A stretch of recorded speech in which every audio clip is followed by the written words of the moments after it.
Olá, alunos! Sejam todos bem-vindos a mais uma aula de matemática. Aqui com vocês o professor Gianobre, para a gente dar sequência aos nossos estudos.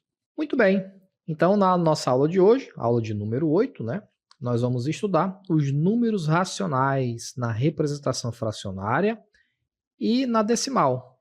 Usos, ordenação e associação com pontos da reta numérica e operações. O detalhamento são os números racionais e a reta numérica. Comparação de números racionais, ok? Então, esse aí é o conteúdo da nossa aula. Te convido agora a acompanhar.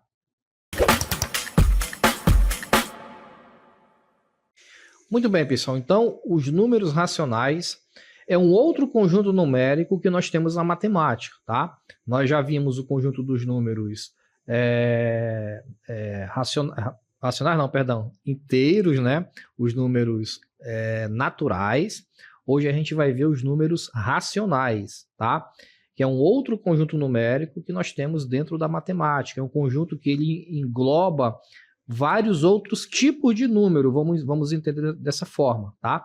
Então, nós já sabemos que existem diversos tipos de números. Nós temos números positivos, negativos, números decimais, que são os números com vírgula, nós temos números em forma de fração, nós temos números no formato de dízima periódica, raiz quadrada, enfim, temos uma infinidade de tipos de números, tá? E cada tipo de número, ele tem o seu conjunto específico, tá bom? E aí a gente vai trabalhar justamente o conjunto dos números racionais, que vai englobar alguns desses números que eu falei para vocês, tá bom? Mas vamos vendo o conceito ao longo da aula que vocês vão acompanhando, tá? Vamos lá para a nossa primeira cartela? Temos aí os números racionais no nosso dia a dia, tá?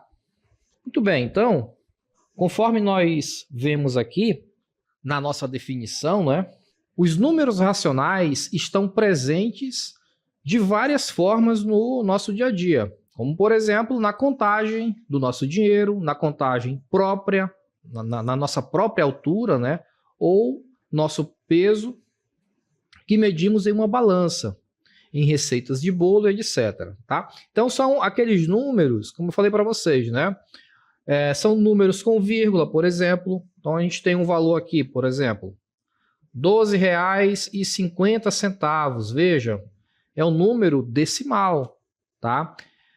Esse número, ele está no conjunto dos números racionais, por se tratar de um número que possui vírgula, tá bom? E em várias outras situações, em receitas de bolo, por exemplo, quando a gente trabalha com as frações, olha só, eu tenho 1/4 de xícara de açúcar, por exemplo, para fazer o bolo e tal. Então, são as situações em que a gente vai encontrar os números racionais. Olha esse exemplo aí, ó. Números racionais na culinária. Um bolo de chocolate ou castanha. Quais são os ingredientes? Vamos lá. 1/2. Veja, 1/2 a gente lê de algumas formas. A forma mais comum é a gente chamar 1/2 de meio, tá? Então, 1/2 a gente lê também como meio, tá? Então, nesse caso aí, meia xícara de trigo, 4 ovos. Veja que o 4 ele já é um número natural, tá? Mas ele está dentro do conjunto dos números racionais também, tá certo? Temos aqui, ó, 1 copo de chocolate em pó. Aqui nós temos uma fração mista, olha só, gente. Uma fração mista é aquela que possui uma parte inteira e mais uma fração, tá? Temos uma fração mista nesse caso aí. Ele tem a sua parte inteira e a parte fracionária, tá bom?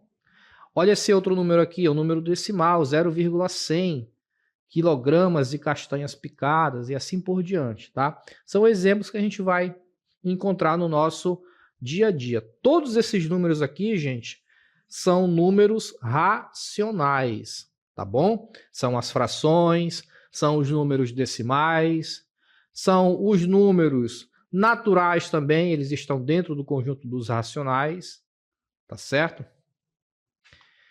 Vamos seguindo. Os números 4, 1 sobre 2, que é esse aqui, né? Meio. 1 inteiro e mais meia parte. Vamos entender dessa forma, tá? Ou seja, a gente lê 1 e 1 meio, nesse caso aqui. E o 0,100 são exemplos de números racionais, que são todos os números que podem ser escritos em forma de fração. Olha só, forma de fração. Temos aqui também esse outro formato, né? 1 inteiro e 1 meio. É um número misto, tá? Porque ele pode ser escrito tanto como uma parte inteira, como eu falei para vocês, né? Ele tem a sua partezinha inteira aqui e mais a parte fracionária. Se eu quiser transformar esse número misto numa fração, tá? Olha só, eu vou chegar em 3 sobre 2. 3 sobre 2 é equivalente, tá? É equivalente a 1 inteiro e mais meia parte, tá bom? Porque, vejam, se eu desmembrar, só para exemplificar essa parte para vocês, para ficar claro aqui, tá? Olha só, gente. 3 sobre 2 nada mais é que duas frações. Eu tenho a fração 1 sobre 1 mais 1 sobre 2. Tá certo? Eu tenho essas duas frações aí. 1 sobre 1 mais 1 sobre 2. Veja, 1 sobre 1, a gente nem escreve uma fração dessa forma. Tá? Eu estou escrevendo para vocês aqui apenas para exemplificar. Por quê? Porque 1 sobre 1, gente, é a mesma coisa que 1. Veja, 1 dividido por 1 é igual a 1. Então, se eu escrever toda essa estrutura aqui novamente, vai ficar isso aqui, ó, 1 mais 1 sobre 2. Não é verdade? Então, essa fração, ela é uma fração imprópria, tá? Então, vejam, eu tenho uma fração mista. Essa fração mista, eu posso escrever ela na forma de fração imprópria. Porque a fração imprópria nada mais é do que uma parte inteira mais uma parte fracionária. É o que nós temos aqui, ó. Eu tenho uma parte inteira, 1 sobre 1, que quando a gente divide resulta em 1, né? E mais uma fração. Então, eu tenho 1 inteiro e mais um pedaço. 1 inteiro e mais uma fração. Tá? E aí, quando eu junto essas duas partes, eu tenho justamente uma fração mista, nesse formato aqui. Ó. Ou seja, 1 mais uma parte, uma parte fracionária ali no caso. Tá? Então, não esquece que uma fração mista, ela pode ser transformada numa fração, no caso aqui, nesse caso, né, numa fração imprópria, onde o numerador ele é maior que o denominador, tá bom? Então vamos voltar para o nosso conceito. Na nossa próxima cartela nós temos aqui números racionais na culinária. 0,100 é um número decimal, pode ser escrito como 1 sobre 100. 4 é um número natural, pode ser escrito como 8 sobre 2. Veja, 8 sobre 2 não é a mesma coisa que 4? É ou não é? Quando você divide 8 por 2, você obtém 4. Tá? Então, o 4 ele pode ser escrito na forma de fração também. Okay? Em qualquer fração, temos o número de cima, né, que é o numerador, que é chamado numerador, e o número de baixo, chamado de denominador. Tá bom? Então, nesse caso aqui, o 8 ele é o numerador e o 2 é o denominador. Adriana fez um bolo e convidou suas amigas para lanchar. O bolo foi dividido em 6 fatias iguais. Cada menina comeu 2 fatias. Qual a fração do bolo que cada uma comeu? Olha só, temos aí uma situação envolvendo, né, as frações. Veja, o bolo ele foi dividido em 6 fatias, né? Então, vou fazer um bolinho aqui, fazer um bolinho redondo, né? Na forma aqui de pizza. Vamos lá, 6 fatias, tá? Deixa eu tentar dividir aqui igualmente. Já tenho 1, 2, 3, 4, 5, 6. Pronto. 1, 2, 3, 4, 5, 6. Aí está o bolo, né? Aí ela dividiu o bolinho em 6 fatias. Ou melhor, o bolo foi dividido em 6 fatias. Cada menina comeu 2 fatias. Então, veja. Cada uma delas, né? Comeu 2 fatias. Então, uma comeu essa fatia aqui. Essas duas, né? A outra, vou colocar de outra cor aqui. Comeu mais 2 fatias, tá? E a terceira amiga comeu aqui as outras 2 fatias, beleza?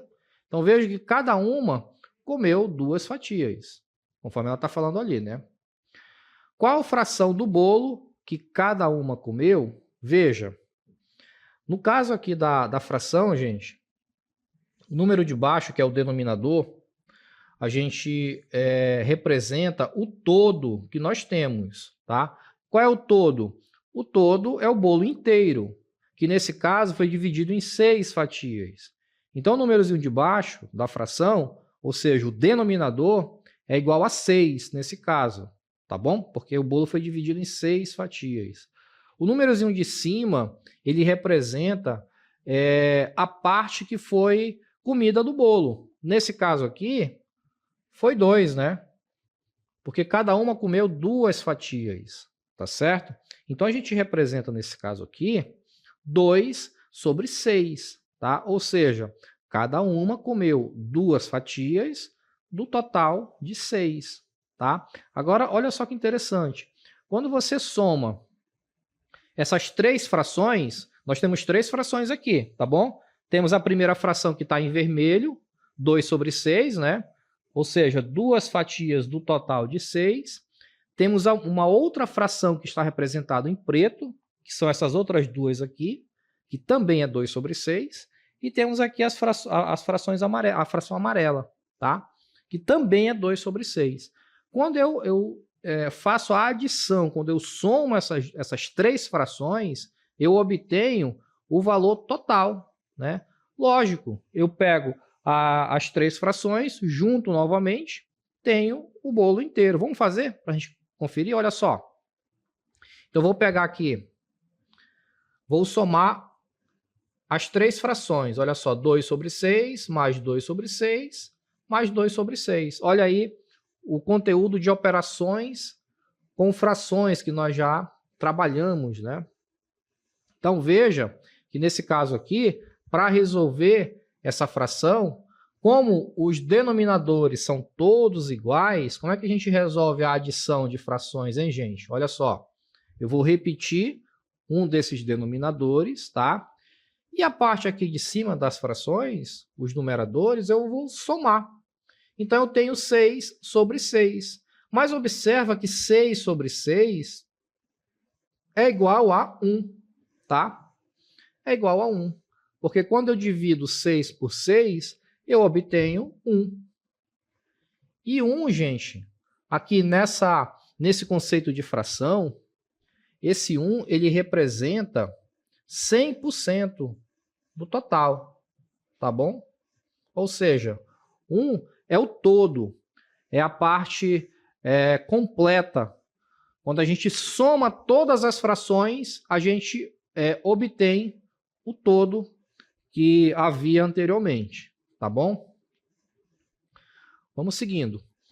Para transformar um número decimal exato em uma fração, contamos a quantidade de números que há na parte decimal, ou seja, depois da vírgula.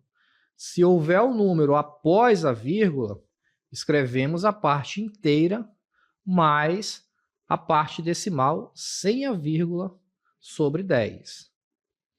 Se houver 2 números na parte decimal sobre 100, na prática, a quantidade de números na parte decimal será a quantidade de zeros que temos no denominador. O professor ficou um pouco confuso essa parte aí. Vamos ver um exemplo, então? Olha só como é simples, gente. Não tem mistério, tá? O que ele está falando para nós aqui é o seguinte.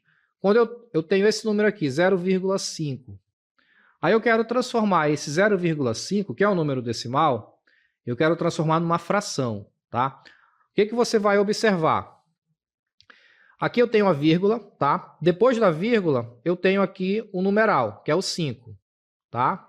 Então, se eu quero transformar esse número decimal numa fração, o que que você vai fazer? Esquece o zero e a vírgula, tá? Elimina o zero e a vírgula, aí você aproveita só o numeral aqui depois da vírgula, que no caso é o 5, tá bom? Escreve assim, coloca ali o 5, e na parte de baixo da fração, no denominador, você vai colocar aqui 10, 100, 1000, 10.000, tá? Professor, mas como é que eu vou saber que eu vou escrever 100, 10 ou 1000?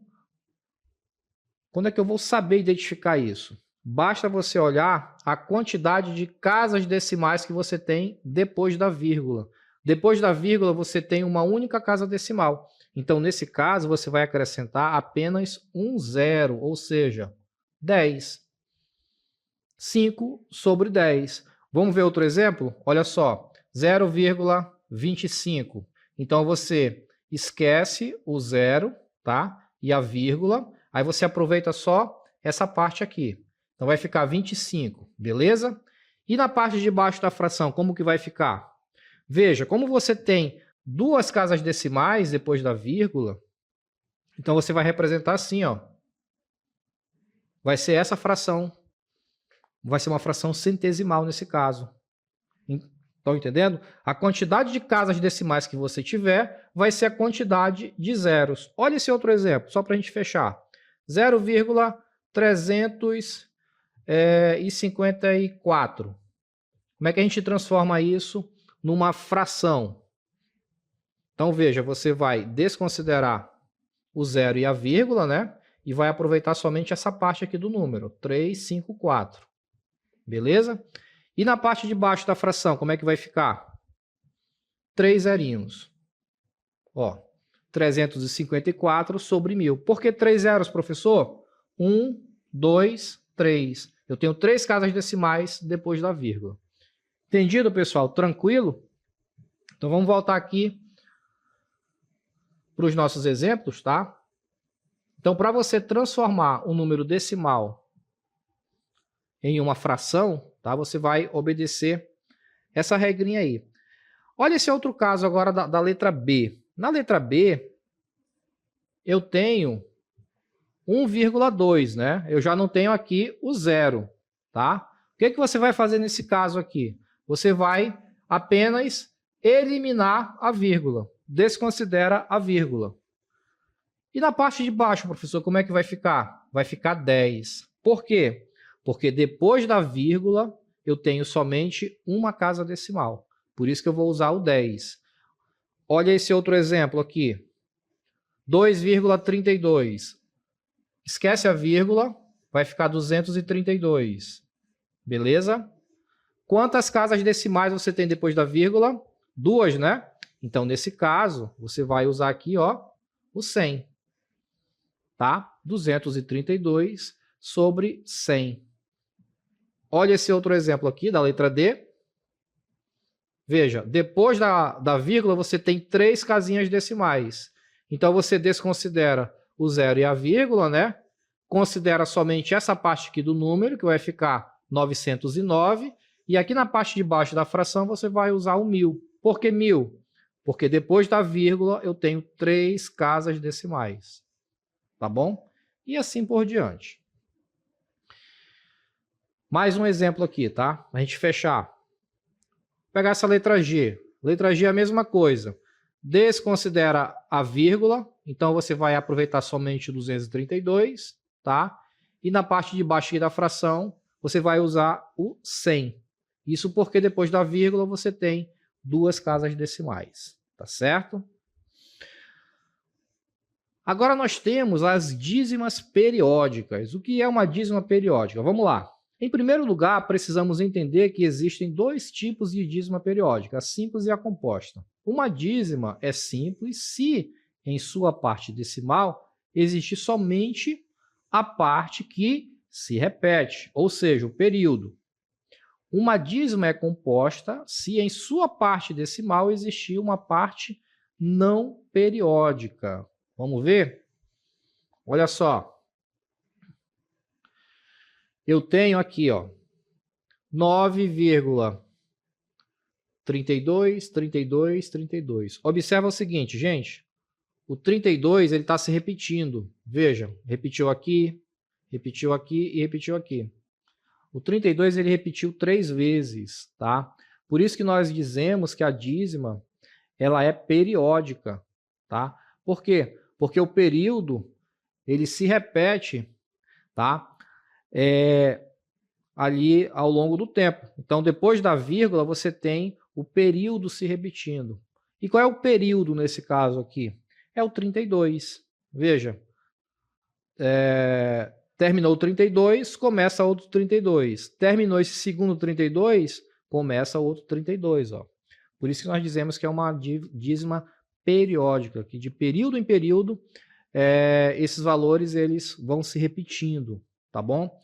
Nesse caso aqui, nós dizemos que é uma dízima periódica simples, tá?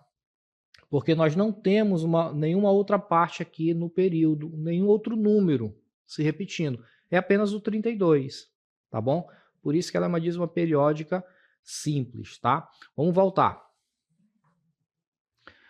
Olha esse outro exemplo agora, para você ver a diferença da dízima periódica simples, que é essa daqui, tá? A simples, da dízima periódica composta. Veja, nessa composta aqui, se você observar, quem é o período? É o 15, né? Porque é o 15 que está se repetindo de tempo em tempo. Então, o 15 é o período. Só que além do 15, você tem um outro valor aqui, que é o 7, ó. O 7 está ali no meio, tá? Ele está no meio dos outros números ali. Então, pelo fato de eu ter um outro número além do 15, eu tenho uma dízima periódica composta. Beleza? Apenas essa a diferença. Agora vamos aqui falar sobre os números racionais na reta numérica, tá, gente? A reta numérica você já conhece. A reta numérica ela tem aqui no seu centro o zero, tá? O zero ele é a referência. Para a direita, todos os valores são positivos, tá? E para a esquerda, tudo é negativo, tá bom? Muito bem. Então, se você tem aqui o zero, aqui na parte central, tá? Evidentemente, todos os valores que tiverem à direita, tá? Poderão ser números naturais, números racionais. Nesse caso aqui, nós temos os números, nós temos números racionais positivos, tá? Porque os números racionais, eles também podem ser números negativos. Veja, aqui eu tenho 1 sobre 5. 1 sobre 5, como ele está para o lado direito, à direita do zero, ele é um valor positivo, tá? Quando ele está à esquerda do zero, ele é um valor negativo.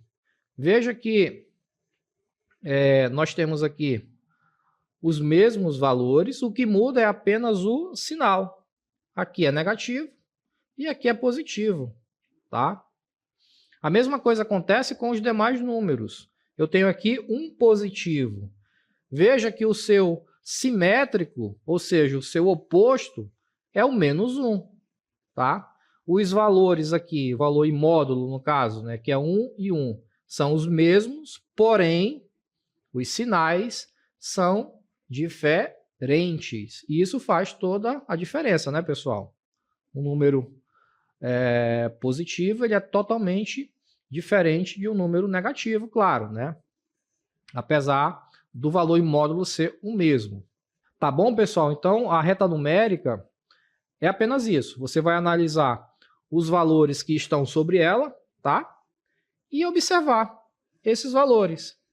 Alguns serão positivos, outros serão negativos, alguns serão números decimais, outros serão números fracionários, outros serão números naturais. Você tem número de tudo que é jeito, tá? Na verdade, todos os números eles estão sobre essa reta numérica, tá bom? A reta numérica ela contempla aí o conjunto dos números. Nós temos raiz quadrada, nós temos os números fracionários, positivos, enfim, tá bom?